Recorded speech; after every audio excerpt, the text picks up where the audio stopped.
but as a destination for value tourism. We need to go up the value chain. Those of us who live there, those of you who visit there will realize that come tourist season, we've started to struggle with the numbers that we have available to us. Unless and until newer destinations are added, and we have in mind 9 new destinations that we hope to get funded through multilateral agency funding, which we hope will ease some of the pressure on Gulmarg, Pahalgam and Sonmarg in the valley, and also open up areas of Jammu hitherto undiscovered for tourism.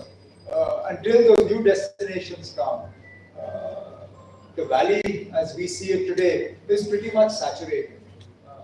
The moment the tulip garden is opened, Srinagar, for all intents and purposes, grinds to a halt. A journey that in winter will take you 15 minutes, in April and May can take you anything up to 2.5 to 3 hours, simply because of the volume of tourists. We've all seen recent footage on social media of the lines of people waiting to use the gondola in Gulmarg. Now, clearly, the numbers that we have are numbers that, if they grow, we will not be able to sustain. So, as a policy, my government is going to work with bodies like yours and others to see how we can move Jammu and Kashmir up the value chain in terms of tourism that is not so much volume-based as it is value-based. And for that, obviously, the experience has to improve, the quality of what we provide our tourists has to get better in terms of hotels, in terms of the experiences that we provide, and in terms of the feel-good factor that they have when they come back. What we need to try and ensure is that tourists, when they leave from Jammu and Kashmir, leave with a sense that they want to come back. Oftentimes, I get the feeling that when tourists come to the valley, we sort of treat them as a single-use commodity. कि एक बार आ गए, जितना निचोड़ सकते हैं निचोड़ लेंगे, क्योंकि पता नहीं दोबारा आएंगे या नहीं आएंगे. And that's not the attitude we should have. The attitude we should have is that they've come once, and we must ensure that they come again and again. And that is what we will be working with our tourism industry, our bodies in Jammu and Kashmir and others to try and improve the quality of the tourist experience. Getting to Jammu and Kashmir is going to become easier. I dare say, we hope it will become cheaper. And that brings me to the second part of what you're deliberating, which is aviation. Aviation for us in Jammu and Kashmir is something that we are constantly complaining about. Just actually on our way here in the car, Nasser and I were discussing how ridiculous the fares are today. Between Jammu and Srinagar, which is a half-an-hour flight at the best of times. The other day, tickets were selling for 19,500 to 20,000 rupees for a half-an-hour flight.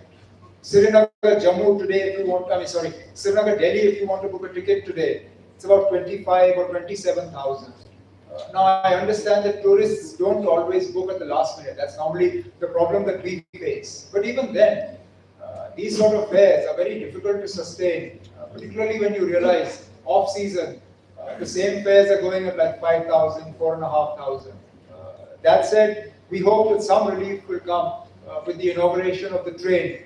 We are hopeful that in the next few weeks, the Honorable Prime Minister will be visiting Jammu and Kashmir and flagging off the Vande Bharat train that will connect Jammu to Srinagar, thus integrating the rail network of the valley with the rest of the country, making access easier. Then again, that will bring its own challenges linked to what I had said earlier.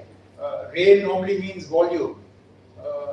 The easy availability of access into the valley means volumes will go up. So how do we balance the increased volumes on account of the train with our need to move up the value chain and make tourism in Jammu and Kashmir more value-based than volume-based? These are obviously questions that we have posed ourselves, questions that we are discussing with experts, but my limited sort of point in the opening that I wanted to make is that we are well aware that we do face certain limitations in Jammu and Kashmir. It's not entirely as smooth as we would like it to be, but rest assured, as with any other problem, you have to first recognize that there is a problem before you go out and resolve it. And therefore, we are not resting on our laurels. We are not resting on the fact that Jammu and Kashmir was the preeminent honeymoon destination, perhaps not for our generation, but for the generation before mine, our parents and thereabouts.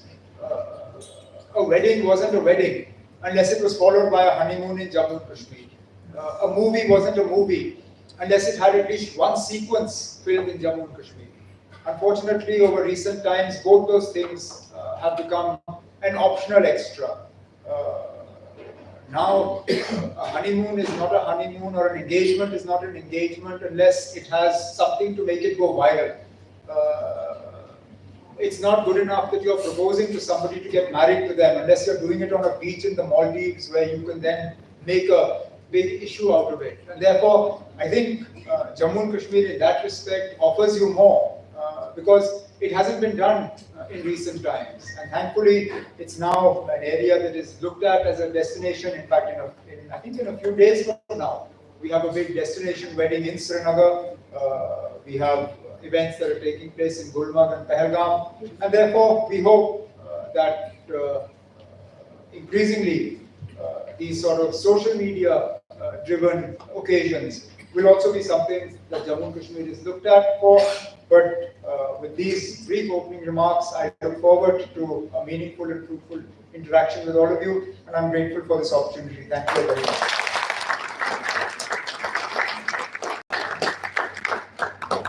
Excellency, just before your session, we had the aviation session, and the Honorable Secretary Civil Aviation was the chief guest of that session. So he's here. Thank you very much for staying back because he was very keen to listen to you. So, would you like to comment on later? Okay, now I'll request Mr. Farooq Shah. Not only people admire you in the valley, but also in India and all over India, tour operators, the amount of promotion you did for Kashmir when you were secretary. I mean, a lot of people were very excited that you're coming here, and the president of the tour operators, the Travel Agents Association, the Golf Tourism President, the Vice President, Mr. Mehra is here, Senior Vice President, all these, they are all looking forward to listen to you while you express your thanks also.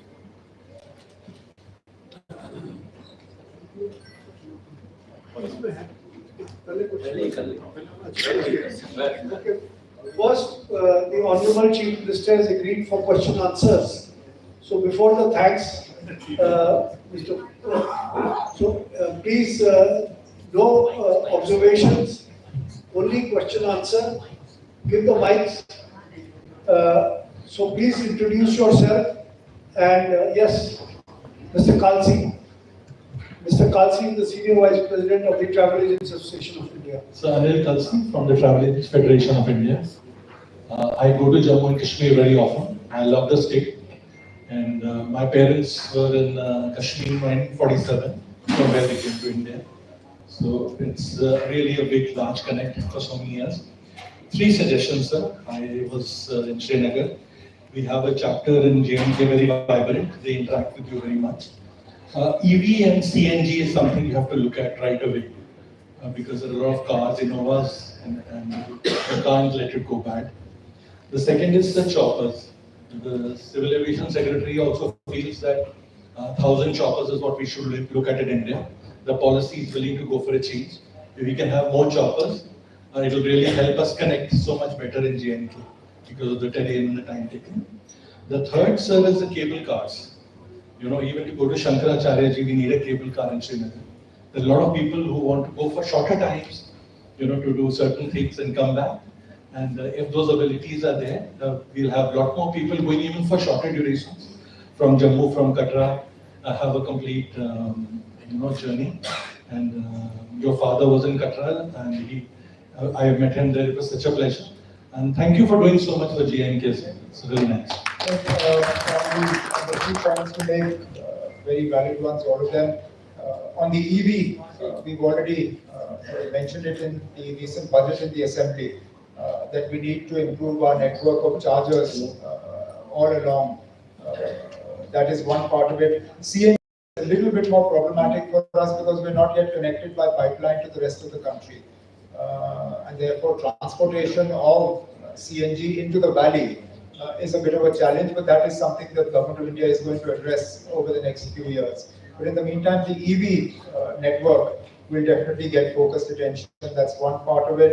On the helicopter, sure, we are open. If anyone is interested, by all means, come forward.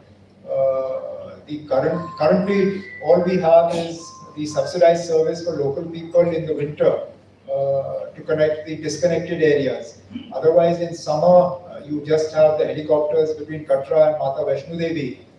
During Amarnath Yatra, you have them between Pahalgam, Baltal and the Holy Cave. And currently, there is one private operator that is giving flights above Gulmarg, but that's it. So within the restrictions that are placed on us by our location close to the border, whatever is possible and any private interest that is there, we'll be happy to support. On the cable cars, again, point well taken. The one that you mentioned is in the pipeline, environmental clearance and forest clearance. Once that is there, we will go ahead. That will be one of the first ones. And then we're looking at other destinations. There's one in Pahalgam that is being looked at, others as well. My only limited sort of concern is that somehow, and this I noticed in the assembly while the discussions were going on the tourism department, everybody seems to think that a gondola or a cable car is a magic sort of solution for attracting tourism, which is not the case. We constructed a few recently in Jammu and Kashmir, but they don't have nearly as much footfall as Gulmarg. So while some will be required for ease of access, Shankaracharya being one of them, sort of a mushrooming of cable cars or gondolas across Jammu and Kashmir, because suddenly that will do wonders for tourism, is also, I don't believe, the answer. We need to be selective and careful as to where we locate them so that they actually survive and make money rather than sort of disappear. Sir, Excellency, just a second. Excellency, the Honorable Civil Aviation Secretary also mentioned about seaplanes.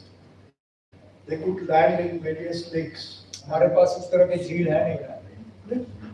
नहीं. हमारे पास उस तरह के झील है नहीं. The lakes that we have, the bigger size ones, are linked to hydroelectric projects. Not easy. Yes, Mr. Kachuru, before yes. Mr. Kachuru is the chairman emeritus of the Radisson Group of Hotels, and he's also the president of the Hotel Association of India. So, Mr. Kachuru, Mike. Yeah.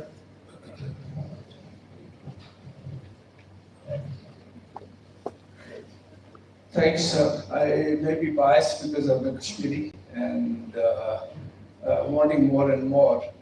You made a very significant point about creating new destinations. I think that's the only solution.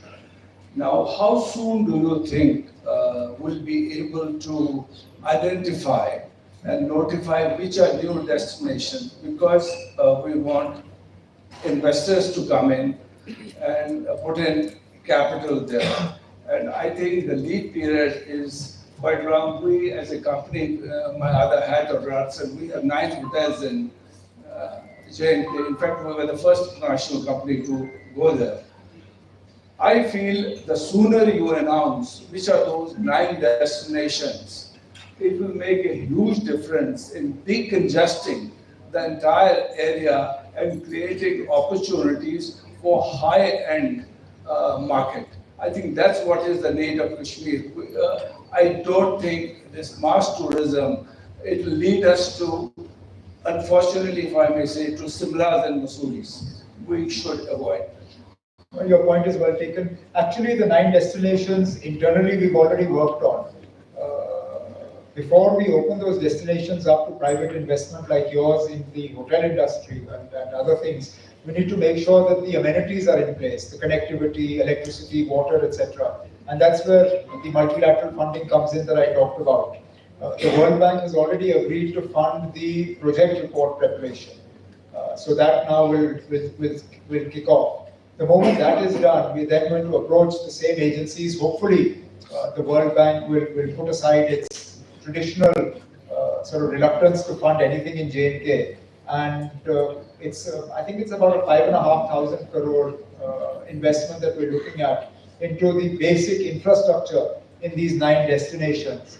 The moment that starts, then parallel to that, we will be asking people like you to come forward and invest in hotels and other tourism-related infrastructure. And if you want any help from the industry body associations, I'm sure they'll come forward to assist in any manner. We'll be more than happy to tap into that. Yes, please introduce yourself. Excuse me. Good afternoon, sir. My name is K.S. Sahni. Apart from the Chairman Transport Committee in ICC, I am the Honorary Secretary of Indian Tourist Transporters Association. Sir, my association, they have all members who are recognized by Ministry of Tourism, Government of India. We have our whole team here, my president is also here. Two simple requests, sir. Once I requested you in the CII country also, the parking issues for the coaches which take the tourists from Delhi and others, that's a massive issue. And the second one is, sir, when our tourists visit to Srinagar, they have the major problem of not being able to visit the gardens because of heavy packed schedule. There is no other issue of parking charges or fees, entry fees or whatever. But at least if some, a desired place or time is allotted to the tourists who come outside from the city. These are the 2 requests. Thank you very much. Let him answer, please. No, I've taken the suggestions on board. Actually, we had a conversation about both these things slightly earlier as well. So both of these are work in progress. Thank you, sir. So, from the president of the Golf Federation.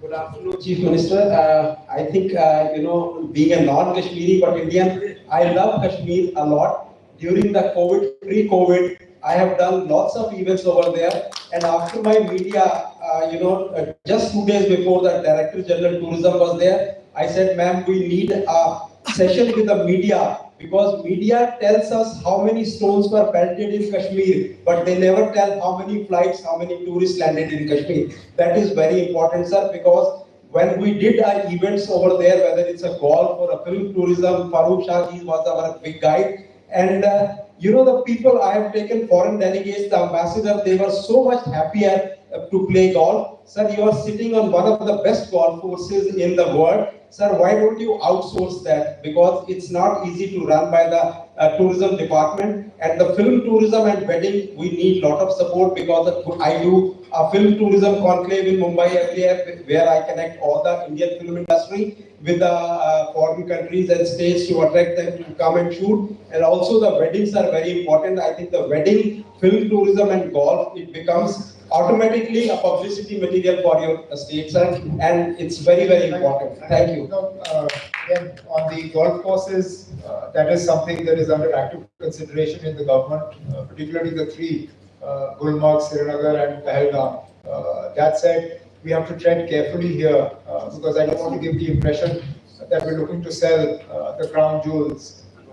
Therefore, whatever we do with regard to private investment into these, we have to do in a way in which we maintain ownership. Perhaps a long-term lease solution might be the answer, but as I said, various models are under active consideration. Secondly, on the film tourism side of it, I agree. In fact, as I mentioned earlier, no movie was complete unless it was filmed in Kashmir. That said, the market that gets sort of developed through Bollywood is already well taken care of for Jammu and Kashmir, North India, Maharashtra, Gujarat, etc. These are areas where I don't think we require much more promotion activity. The areas where we find we are lacking is Southern India. We neither get very many South Indian movies, and they have much larger budgets these days than perhaps Bollywood movies do. And also South Indian tourists, for some reason, don't gravitate as far north as Jammu and Kashmir. And therefore, we will be looking to see what we can do to tap into both of these things. More South Indian movies shooting in Jammu and Kashmir, and as a result of which, we hope more tourists from South India into Jammu and Kashmir. Thank you. Now, Chandar Munishamani, Vice Chair of the MICE, MICE Association. Chandraman Sharma, I represent Indian Convention Promotion Bureau. Sir, you have an excellent convention center in Srinagar. And then you are, I think, coming up with another convention center in Gulmarg. My question is, are you working on any MICE policy as such when we're looking at the high-end tourism in Jammu and Kashmir?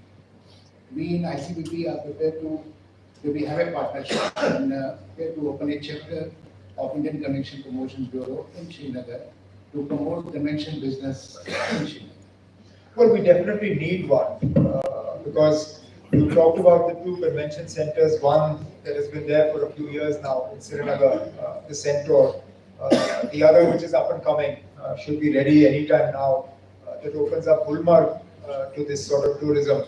And we're also actively exploring the possibility of building another convention center in Jammu, right next to the golf course in Sidra, just on the outskirts of Jammu city. So this obviously gives us more opportunities and more options for MICE tourism.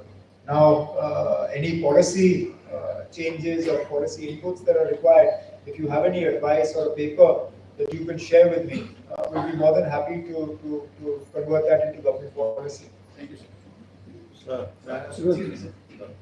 Yes, he's our chapter, tourism chapter from Hyderabad. So he's flown all the way for this convention. So he's a doctor. Excellency, I'm Dr. Dilip from Hyderabad. My brother is movie producer as well. You might be hearing about Pushpa. Yeah. He's one of the producers as well. So you're exactly the person I was talking about. Yeah, That's okay, you can pass on our message. that's what, sir. I will try to give you a message as well. Farooq last time I met him in Kashmir for the ICC event as well. I will pass a message and I'll try to connect with Farooq sir and we have. So nowadays, all the outbound happening to the Switzerland, sir. The beauty is, as you said, the movie industry is forgetting Kashmir. All the business is going to out of the country, which has to be there in Kashmir, sir. So from South India, I can take it advice from Farooq sir and which I can connect it, sir. Yeah, no, I think our responsibility also is to ensure that you have a smooth experience. I think Switzerland now has streamlined its processes to the point where it's almost automatic now, going there and getting things done.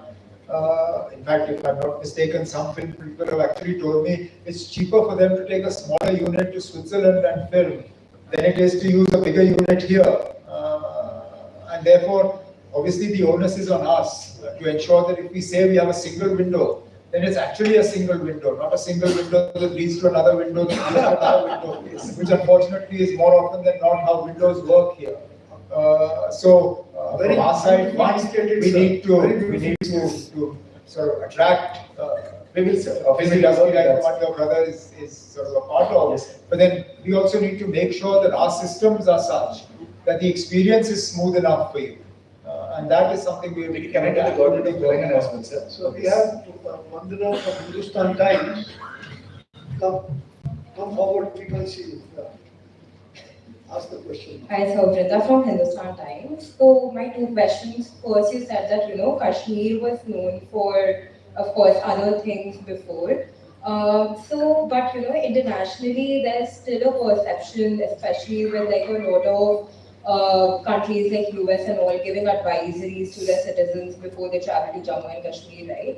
So is there something that the government is working along with the NEA to sort of reduce these sort of advisories? And secondly, is there a new tourism policy on horizon? Because 2020 was, I think, before the application and was by the previous government, right? It wasn't under your government. So is that something that you are planning along with your government inside? Well, second question first. We will review the tourism policy in light of whatever has happened in Jammu and Kashmir in terms of the tourist arrivals. As I said earlier, the need to reposition Jammu and Kashmir, and whether that means that we need an entirely new tourism policy or the tourism policy that we already have just needs to be tweaked a bit. that's something that we'll look at. On the first part of your question, which I think is a very important one, and this leads me into basically what Government of India has been saying, which is that Jammu and Kashmir now is entirely normal. I think the proof of the pudding is in the eating. We have to convince the international community that Jammu and Kashmir is normal. It's no point telling us. We see what Jammu and Kashmir is. Very well said. So you should write positive articles on Jammu and Kashmir in No. Her articles are great, but let's face it, I doubt whether very many people sitting in the White House are going to be reading our newspapers. It's the Ministry of External Affairs that needs to use its diplomatic might to actually now start getting these travel advisories written down. I think that will be the single biggest proof acknowledged internationally that Jammu and Kashmir has changed for the better. Because up until now, it's just us saying it. You need the international community to acknowledge that. And that acknowledgement will come in the form of those travel advisories being written down and finally done away with.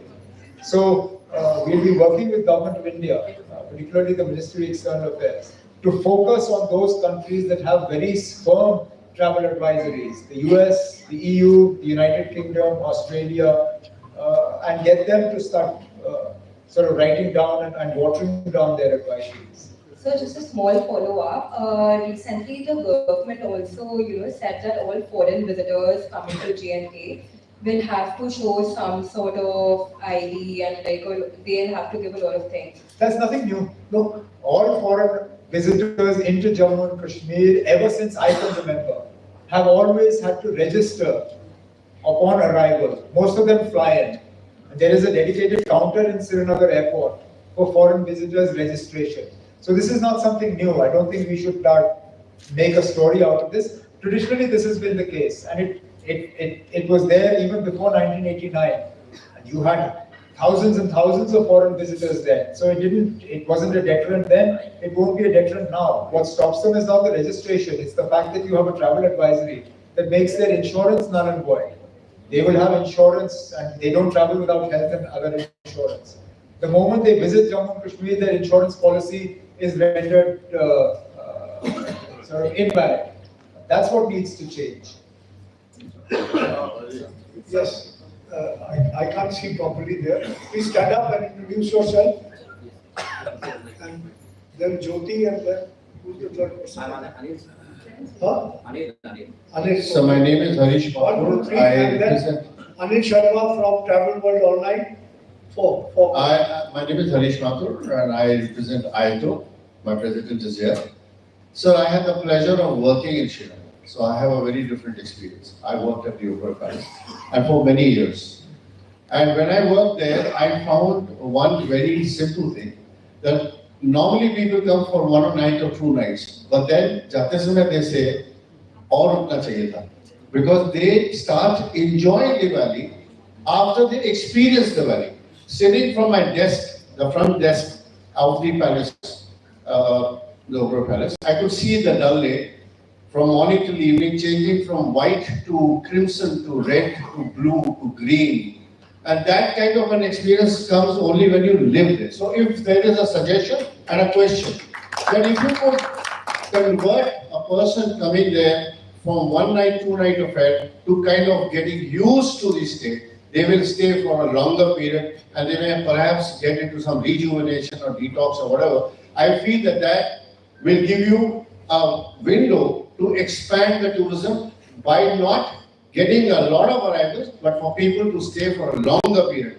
And everybody wants to go for a day trip to Gulmarg or Pahalgam. I agree with Mr. Kachu. The 9 more destinations should be heavily broadcasted and blogged and stories created out of it. A Kangri is a story. Kangri is a story. It is not, it's just not an experience. A Gustava is a story. It is just not an experience. It is an experience that people go to. And this is my suggestion. And thank you very much for being here. Your point again is well taken.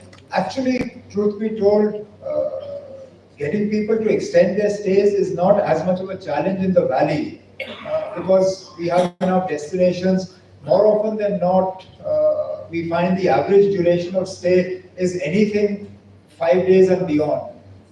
the challenge for us in terms of extending the duration of the stay actually is in Jammu. Because Jammu also has a right to be a part of our tourism story. But unfortunately, in spite of the best of intentions, we've not been able to grow tourism in Jammu, even though you have a market that is ready to be captured. You have 1 crore plus yatris that come for darshan of Mata Vaishno Devi. All you need to do is to divert 10 to 15% of them. That's immediately 10 to 15 lakh people that are available to you for other pilgrimage sites, for border tourism, to go up to Patni-Top, to go to Bhadarwah, to go to places like that. Now that is what we are now trying to again work with various bodies and tourism authorities and others to see how we can take this 1 crore yatri and convert them into some form of tourists to other destinations. Hello, good afternoon. This is Jyoti Mayal. I am the chairperson of the Tourism and Hospitality Skill Council, and I was also the president of the Travel Agents Association of India for 5 years. My journey started with you, and I don't think you remember, was in 2023, when my husband was the president and we came to meet your father. And that's the time we met you at the Lalit and we had a lovely conversation with you. So I go back a long way where J&K is concerned, because I've been visiting regularly, even at the time of insurgency. And it's been one of my favorite destinations till date. But I'd just like to say a few things. One, yes, we've been talking about experiential tourism a lot, and we just heard it from my earlier speaker. I think we need to go beyond the experiential tourism to create the tourism to make it more experiential, because that's why I say that when we're talking about tourism at different levels. But I think the skilling plays a very, very important role. And I think we need to involve, and we've been speaking to Mr. Farooq Shah since many years, we've been speaking to the secretaries too, that we need to skill more and more the people, the locals, because what the locals can give the experience to a traveler, no one else can. And I think we need to also bring out the women empowerment there a lot, because we have women who are very enterprising there. But I think we need to just develop those things more, and maybe we could work with you more closely. So we are skilling, but we'd like to skill much more going beyond that, because I think they are the ones who are going to really add value in the end. We don't want others to come into the state and start selling Jammu and Kashmir when we have the locals to sell. And also I'd like to talk about Jammu. When you talk about Jammu and Vaishno Devi, I think all our religious places need to just, I think, skill the people who are there serving in the temples. If you go to Abu Dhabi, when the BAM has just come up, we've created a course for them. We created a course for them to say how they should be treating the religious traveler who's coming into your country, so that we go beyond our locals to the international market to say how they can distribute the prasad, how we're supposed to welcome them into the God's temple, and so on and so forth. So I think these are things that we need to do much more. And I'm sure under your leadership, and congratulations once again for taking this chair. I think it's a great achievement, and we look forward to a great future of Jammu Kashmir. Thank you so much. Thank you very much. Ajit Sharma for Travel World Online.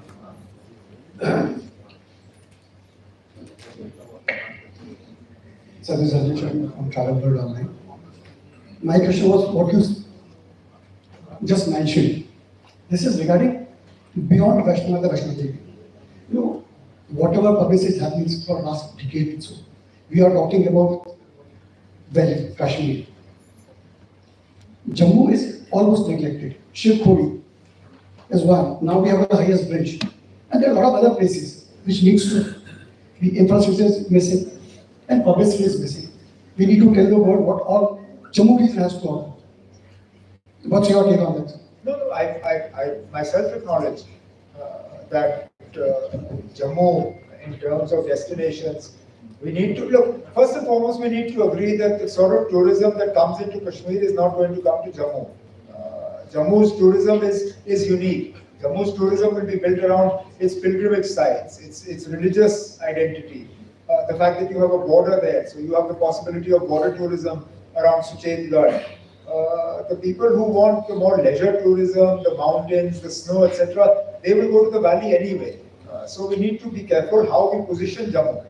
And Jammu's positioning needs to be built around its heritage, around its history, around the religious side of it, and the border tourism part of it. And that's something that's going to get focused attention on these 9 new destinations that we talked about. All 9 of them are not in the valley. A part of them are in the valley. A part of these are new destinations that we are going to develop in Jammu as well. So Shilpuri is a big bag. Trust me. Okay. And I aspire. Ready of four things. Point with your point. Okay then. Okay, last 2 questions. Because, yeah, just introduce yourself. And before you, I think this gentleman, I can't see you. Please introduce yourself. Sir, myself. Light is falling on my. Okay. Yes. So myself, Bettari Kumar. I'm having my offices in Visakhapatnam in Delhi. Sir, it is regarding it is a grievance which I'm putting before you. Even I brought to the notice of Jammu Kashmir Tourism MD and also Cable Corporation Agency.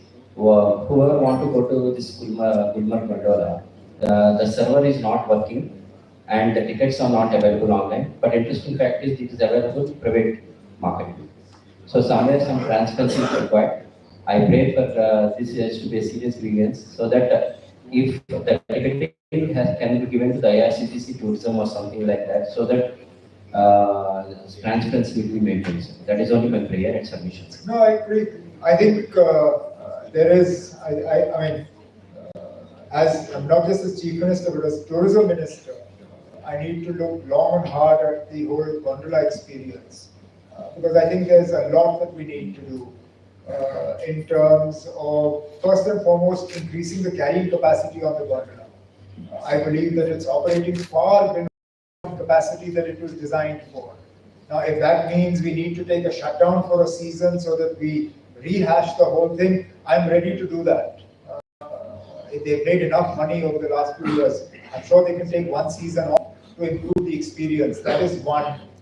Transparency in ticketing. Yes. I mean, I agree with you, and I'm the first person to admit there's been a lot of ghamla there. There's been a lot of underhand stuff. I mean, it's been not now, but I mean, traditionally you've heard people complaining exactly like this. Online ticket नहीं मिलता, लेकिन वहाँ खड़े-खड़े जो लोग हैं वो ticket बेचते हैं. And the tickets of the gondola, if the printed price is $500, they're paying $3,000 for a ticket. Now, this is unacceptable. And this again brings me back to the point I made earlier, that unless we improve the experience, people are not going to want to come back again. People who stand in line for a gondola trip for 3 hours, 4 hours, get jostled and pushed around, they're not going to go back with good memories from there. Yes, sir, it's a wish for everyone So to come there. we need to improve this, and I'm going to be sitting down with the cable car people. Look, you have technology. Technology is available to you. We just need to harness that technology to ensure that we have a transparent system of ticketing, whereby the person who is buying the ticket is the person who is using the ticket, and there is no possibility of resale. Now, how we do that, we'll engage a consultant and see what we need to do, so that these sort of complaints are a thing of the past. Sir, if you can do it, No, that's all. Please, we are running out of time. So, sir, thank you very much. And just, can't we have another parallel gondola? We're actually in talks with a private party to see if we can set up something parallel, because there is scope. But again, we need to ensure that we do it without falling foul of any environmental and forest laws. Okay, before the vote of thanks, there is a small, please can I request the Honorable Secretary Civil Aviation to come up on the stage?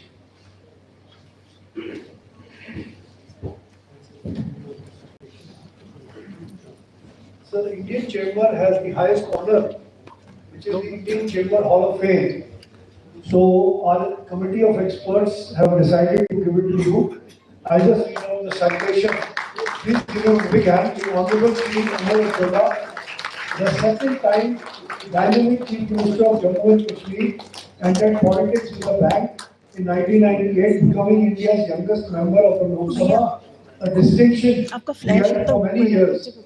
He was also honored by becoming the Union Minister for External Affairs, India. Honorable Umar Abdullah, the youngest and the 11th Chief Minister of Jammu and Kashmir 2009. His leadership has been marked efforts to organize the state governance while navigating complex political landscape.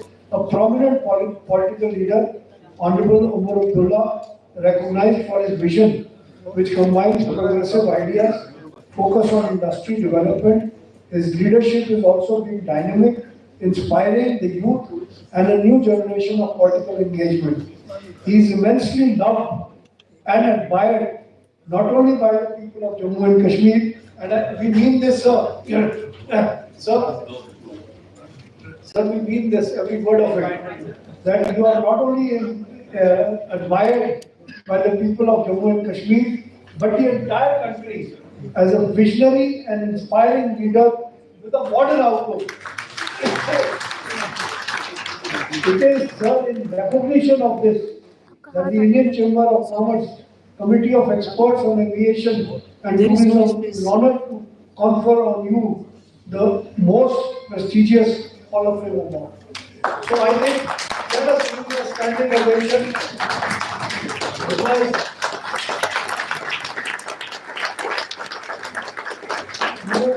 you all heard the way he took the questions and the way he answered everyone and his vision. I can assure you, sir, on behalf of the Indian Chamber, we have a lot of big industrialists with us, and my company, which is TIP Travels, we represent about 13 international airlines and cruise companies, and one of them is Walt Disney, and we have connections with Walt Disney. We will try to get a Hollywood film to be shot in Kashmir, and once that is done, then I think we don't have to wait for the government. We won't settle less than competition. So now I'll request my friend Mr. Farooq Shah to please report the vote of thanks and also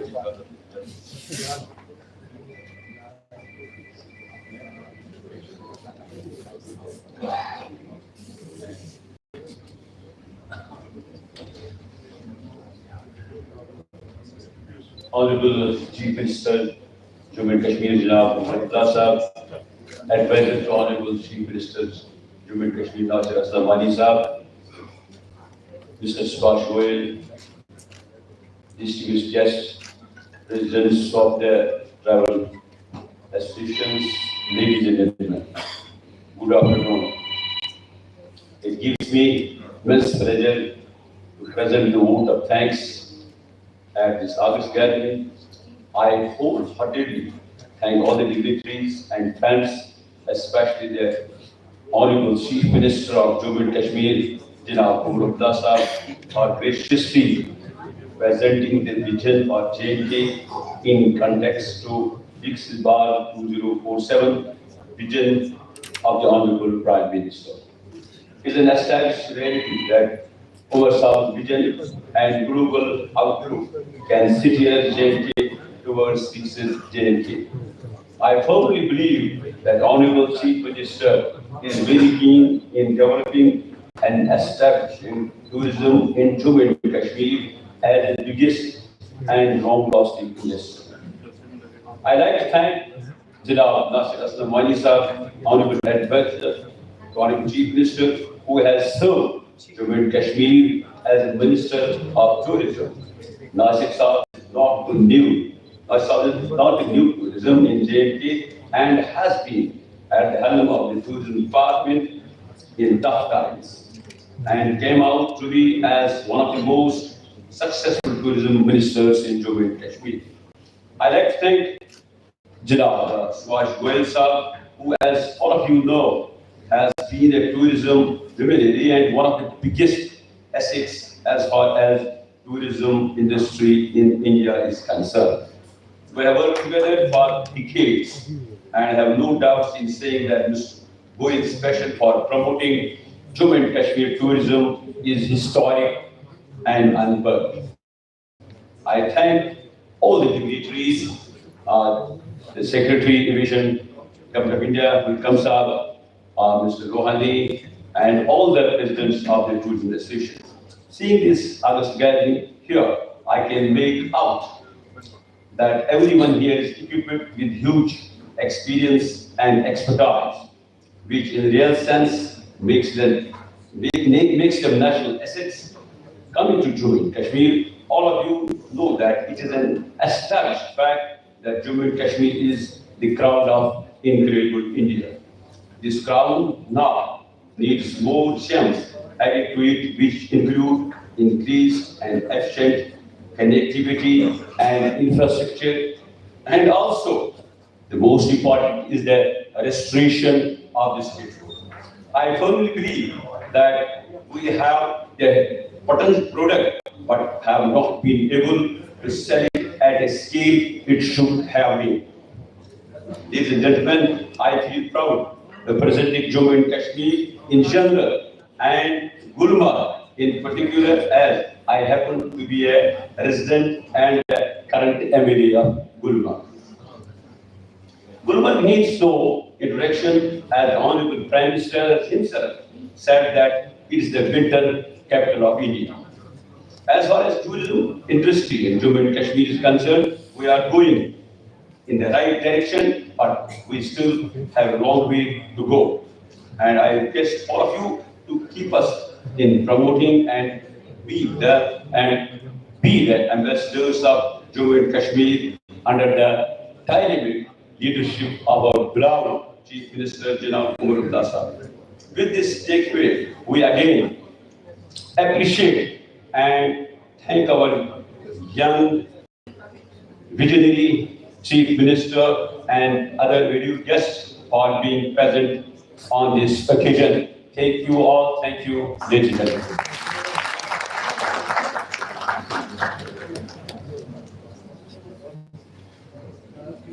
Can I request Mr. Banerjee, who's the director, to on behalf of the chamber?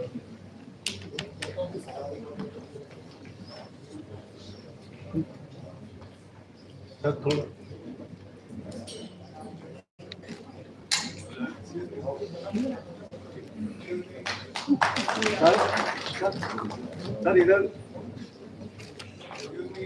Hello photo आगे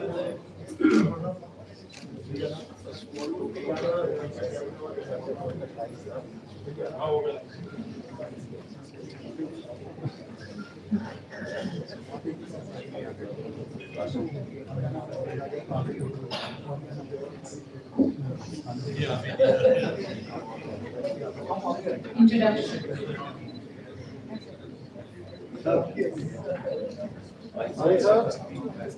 sir इधर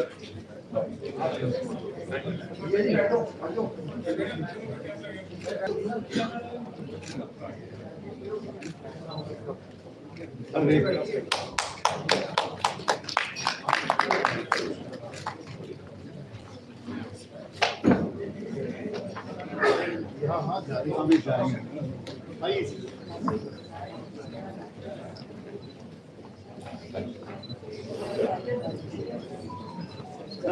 चालीस sir थोड़ा सा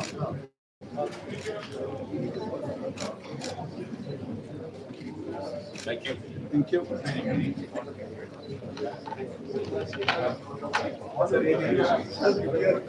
really I